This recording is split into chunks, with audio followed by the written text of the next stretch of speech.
बेफिक्र रहें, मेरा तवील तकरीर करने का कोई इरादा नहीं है। दरअसल मैं कारवानी शुराए उर्दू के साथ अपनी वाबस्तगी के हवाले से चंद बातें आपके गोशगुजार कराना चाहता हूँ। आज से 2 बरस कबल कश्मीर में ऐसा कोई प्लेटफॉर्म मैसर नहीं था, जहाँ तक मैं समझता हूँ।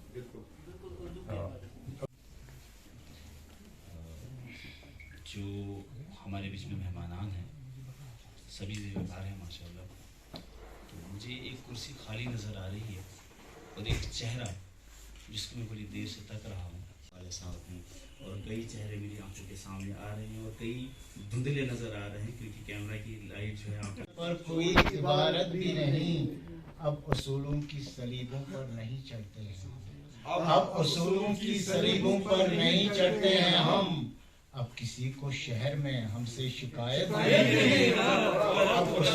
मिलती है, जिस वजह से उर्दू से बहुत सारे लोग जो थे खफा थे, किसी हद तक कहते थे कि भाई अशेंबली में रिप्रेजेंटेशन। आज का ये मुशायरा जो है कारवान शुराए उर्दू जो कि इसके शायरी और इसके उर्दू अदब के हवाले से यहाँ पर एक दाग बेल डाली गई थी 2-3 साल पहले, और उनकी वसातत से हम ये मुनक़िद कर रहे हैं। चूँकि पिछले 2-3 साल जो कोविड की वजह से एक जमूद सा तारी हो गया था अदबी महफ़िलों पर, तो उस जमूद को तोड़ने के लिए हमने यहाँ एक सिलसिला शुरू किया नए सिरे से फिर के। एक मुशायरे का इनेकाद आज यहाँ पर टैगोर हॉल के सेमिनार हॉल में कर रहे हैं, जिसमें वादी के तौलो अर्ज़ से जो है शोरा हज़रात शिरकत कर रहे हैं और शायरात भी हैं इसमें कुछ।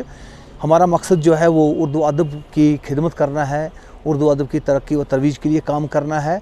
और जितने लोग हमारे साथ मिलकर चल रहे हैं, इन सब का एक ही मकसद है कि उर्दू का जो है वो बोलबाला रहे।